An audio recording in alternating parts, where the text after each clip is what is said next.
চাঁদপুরের মতলব উত্তর উপজেলায় তৃণমূলের প্রত্যক্ষ অংশগ্রহণে বিএনপির নতুন কমিটি গঠনের দাবিতে এক গণমিছিল অনুষ্ঠিত হয়েছে। ফরাজিকান্দি ইউনিয়নের জনতার বাজার থেকে শুরু হয়ে মিছিলটি বেড়িবাঁধসহ এলাকার গুরুত্বপূর্ণ সড়ক প্রদক্ষিণ করে চরকালিয়া সরকারি প্রাথমিক বিদ্যালয় মাঠে এক সংক্ষিপ্ত সমাবেশে পরিণত হয়। সমাবেশে ফরাজিকান্দি ইউনিয়ন বিএনপি সভাপতি ইয়াসিন মোল্লার সভাপতিত্বে উপজেলা যুবদলের সাবেক সাধারণ সম্পাদক আমির হোসেন আমুর সঞ্চালনায় প্রধান অতিথি হিসেবে বক্তব্য রাখেন উপজেলা বিএনপির সাবেক সিনিয়র সহ-সভাপতি সারোয়ার মজুমদার।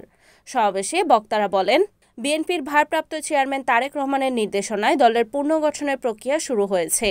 এ প্রক্রিয়ায় তৃণমূলের পরীক্ষিত পরিশ্রমী এবং আন্দোলনে সক্রিয় নেতাদের যথাযথ মূল্যায়নের দাবি জানান তারা।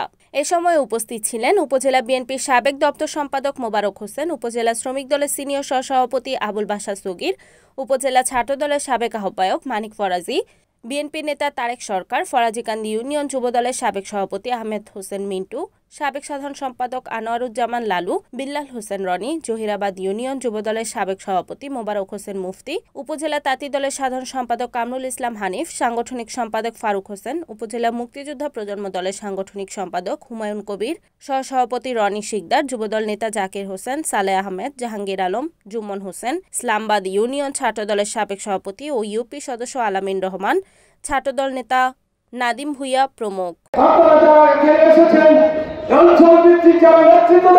তাদেরকে ধন্যবাদ জানিয়ে মিডিয়াকে ধন্যবাদ জানিয়ে এখানে আমার বক্তব্য শেষ করলাম।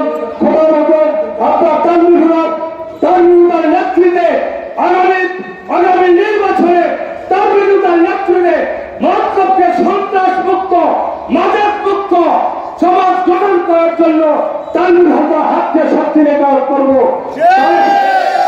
তারেক রহমানের নির্দেশের বাহিরে আমরা কোন অন্যায় কাজে জড়িত থাকবো না, এই প্রত্যাশা রেখে এখানে আমার বক্তব্য শেষ করলাম। বাংলাদেশ জিন্দাবাদ, জাতীয়তাবাদী দল জিন্দাবাদ, তারেক রহমান জিন্দাবাদ, জিন্দাবাদ। সবাইকে ধন্যবাদ। Report Suman Ahmed, NAN TV, Chandpur.